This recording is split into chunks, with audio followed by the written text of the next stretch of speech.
name is Rona Anderson, and I'm a truck driver's wife.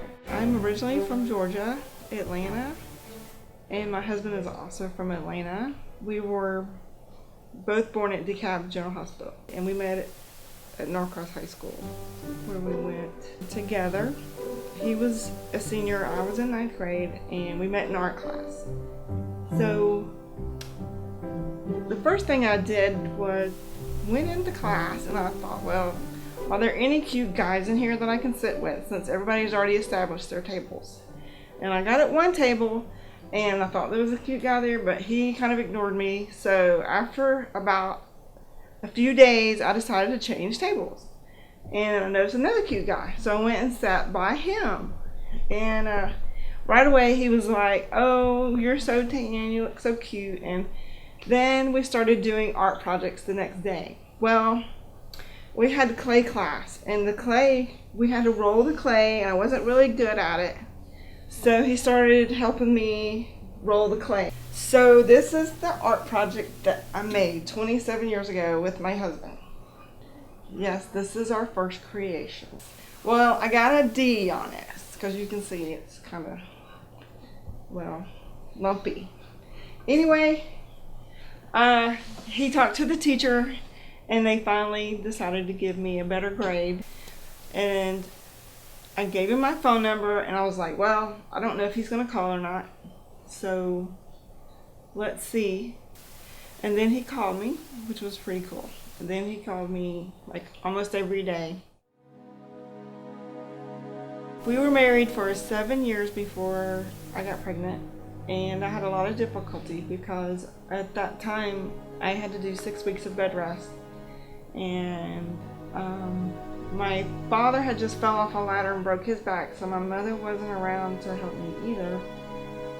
Then after the baby was born, I had to have my gallbladder removed and had to have another surgery, so it was really difficult to go through by myself.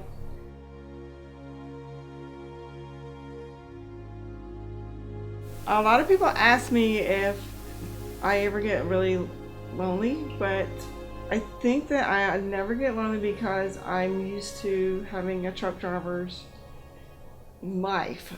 My grandmother's husband was a truck driver, and I was over there a lot when he wasn't home, and when he wasn't home I got to sleep with my grandma, which was great, but when he was home I had to sleep in another room, which made me mad.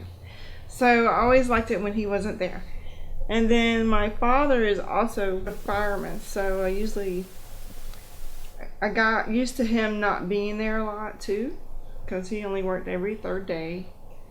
And it was always fun when he wasn't home, because we could go shopping, or we could eat what we wanted, or do whatever we wanted to do when he wasn't there. When my husband's not at home, I'm usually doing my own thing, and I have my own schedule.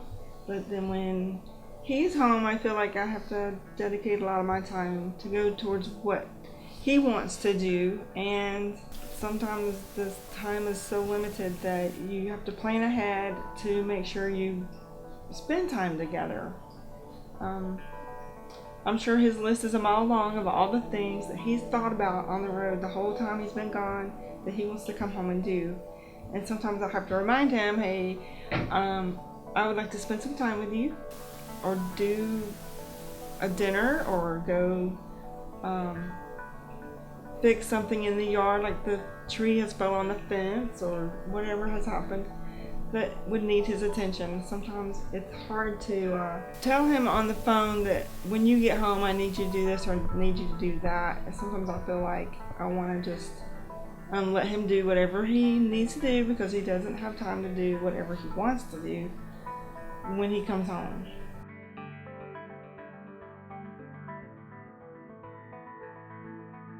A lot of marriages have their ups and downs, and I find that the key to making our marriage work would be that we give and take a lot. A lot of the times he's very tired, and I understand that.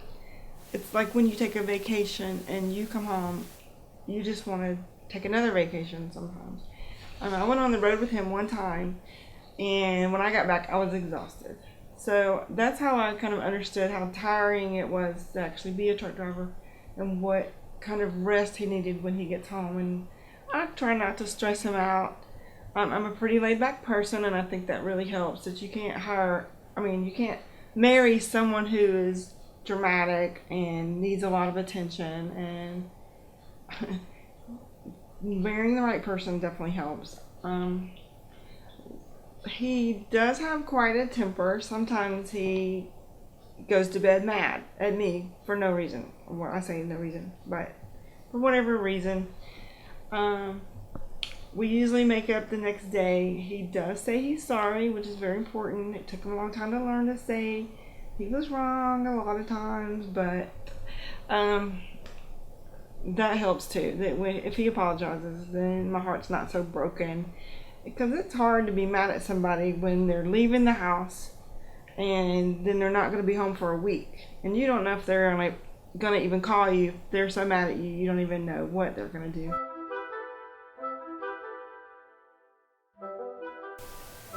It's hard to adjust to a husband's schedule that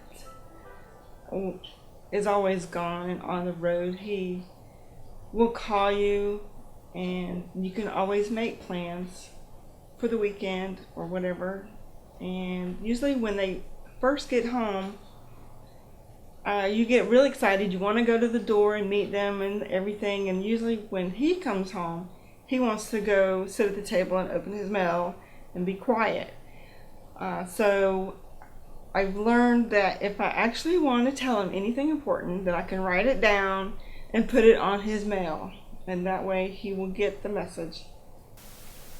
I'm a very laid back person, so I don't always do hobbies. I like to rest and watch TV and go to festivals. I really love to do that. My husband, on the other hand, doesn't like to do that, but he is a ball of energy. So the things that we have done together have been quite interesting. He had a bunch of beehives, thinking we were going to raise bees, and I think we had up to 2,000 hives at one time. So on the weekends we would clean beehives and make honey. And then one time he got on a thing where we were making wine. He has a garden. He loves to can green beans. So I tell him when I work, I'm on my feet a lot, and I think when he's in the truck, he sits a lot and thinks about what he wants to do, and then when he gets home, he's just full speed, and I'm like, I want to take my weekend and do nothing. So it's been kind of crazy. It's every year our anniversary comes at the time of the Gwinnett Fall Festivals, and we go to the Gwinnett County Fair on our anniversary. And we usually have our picture made in those crazy things where you put your face in, like he's Ma and I'm Pa, or Ma and Pa. So we have a crazy picture every September on our anniversary. All of my relatives know that he's a truck driver, and they know he's on the road, and they ask about him. Where's he at? Where's he been? And usually I just say he's somewhere between here and Canada, because I don't keep up with what state he's in. Usually I spend time with my family during the holidays, and most will ask, is he going to be there? And I usually just say no, because he works Monday through Thursday and he goes to Canada. And when he's in Canada, Thanksgiving rolls around on a Thursday, and he's not able to come on Thursdays. So everybody knows he's not going to be there Thanksgiving. And for the last 20-something years, he's just missed Thanksgiving. It's just a fact of life for me, because I usually consider that you can do Thanksgiving or Christmas a week before, a day before, or a day after, and it's never bothered me, because it seems like the holidays are celebrated for a month at a time anyway. With my grandfather being a truck driver, we usually celebrated at my grandmother's house, like the Saturday before or Sunday, something like that. So that was just what I grew up with.